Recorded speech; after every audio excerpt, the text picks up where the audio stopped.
Men tend to be better in leadership. I mean, stereotypes are there for a reason, and they come from somewhere, you know. But overall, we are generalizing, and I feel like there's a lot of like women bashing right now in the workplace. But if we look at it as well, you know, in history, the women went to work, sort of from the 50s and 60s, and whereas we first had, you know, the women being the homemaker,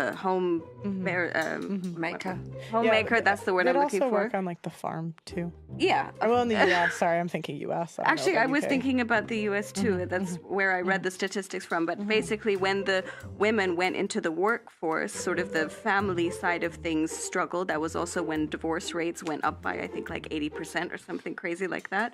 But it was also after the development of birth control. Yes, it all came around the same time. Yeah, but I mean. They're like, bring me back to the street. I think if we're going to be that particular, like men are better than leaders, where is this world going? I can't say nothing. I can't just think out loud at this point. Bloody hell. Like, wait, so you're saying we should be able to say that? It's just your opinion. Yeah. Like, it's not harming anybody. It hasn't got any references into anything graphic or inappropriate. Bloody if that's going to be a problem. Yeah, because I just don't know. We keep saying there are exceptions, and I'm like, I know there are exceptions, but like we can make general statements about. To be fair, though, I do think it depends on the topic with generalization. Like the topics that we had before that were very like, it could be very touchy subjects. Generalizing can be too much. Like when you were both talking about like the specifics of the numbers you were using, it can be dependent on the topic. Realistically, generalization, we all do it with everything, but yeah, with certain subjects, you have to be a bit more particular. I have a theory. Now, the video that you just watched shows you that modern females have a serious problem with accepting the information that comes from statistics. The reason this is because of something I believe that has to do with this whole hope and subjectivity thing about which I've spoken in the past. Hope and subjectivity, as I've told you before, are the two worst character traits of females. And the reason for that is because it always gives females a way out. Those two things in that package always gives females a way out of any corner into which you put them, no matter how logical the corner is. So when we're talking about what you just witnessed on this panel, I thought about something and realized that the reason that this happens is because of one thing, at least what I believe is one thing. And that is the reason that these modern females have a serious problem with accepting information that comes from statistics, i.e. data, is because when they have to accept that, it eliminates all the time they believe they have in the future to change that information. Don't understand what I mean? Let me explain. I think nowadays, with the rise and evolution of feminism, more women who hear certain generalizations that don't necessarily paint women in a good light will take umbrage to those generalizations, and then they will be the ones to say something, get triggered and want to kind of dispute it, or even if it's a factual thing, they will still say, I don't agree. You can still fudge the numbers though. So statistically, there are more men in the workforce, therefore the statistics will lean better into their favour. So in order to say that men are better leaders, numerically they are better leaders because there are more of them in the workforce. No, because they asked women. The study I was saying was they picked female-led industries. And what were the female-led industries? You have to be very careful. I can read it. You have to be very careful, pearly things. Why? About statistics. Why? Because what should we go? What should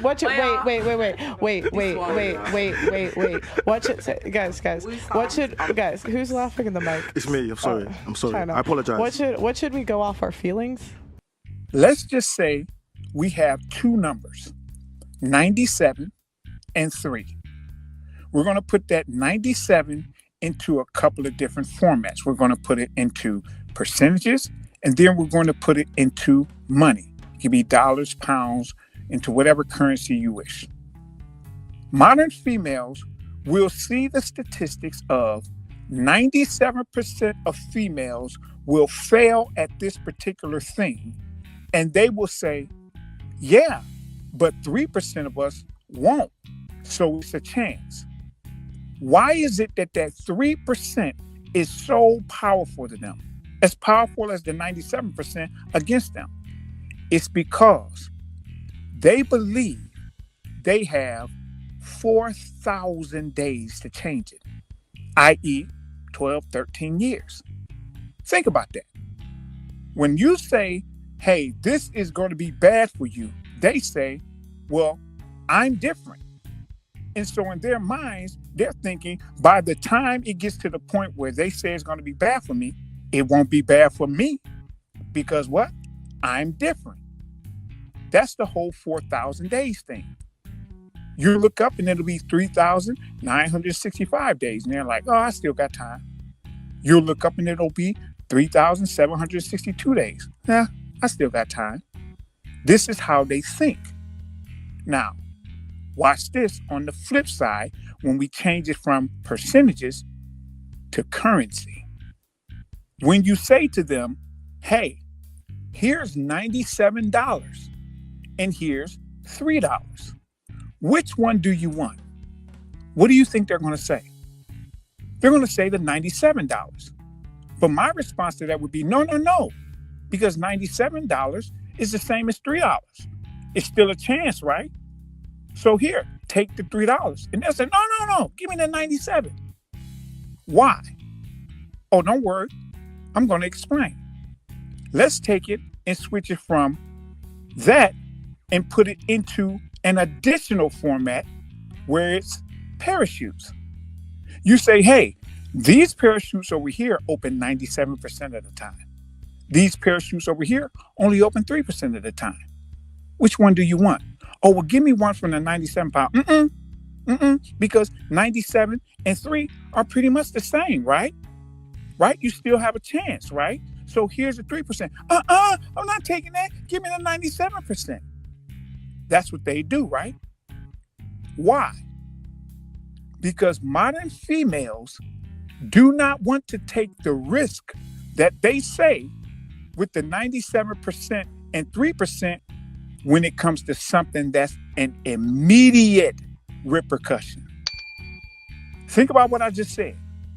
When it's an immediate repercussion, oh, no. All of a sudden, this 97% is pretty much the same as 3%. There's still a chance, goes right out the window. See, they always want to keep the option open for them to be able to do whatever it is that they want to do.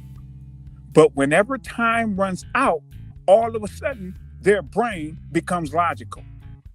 When a situation happens to where they have to do something immediately, instant logic. Give me the 97, not the 3.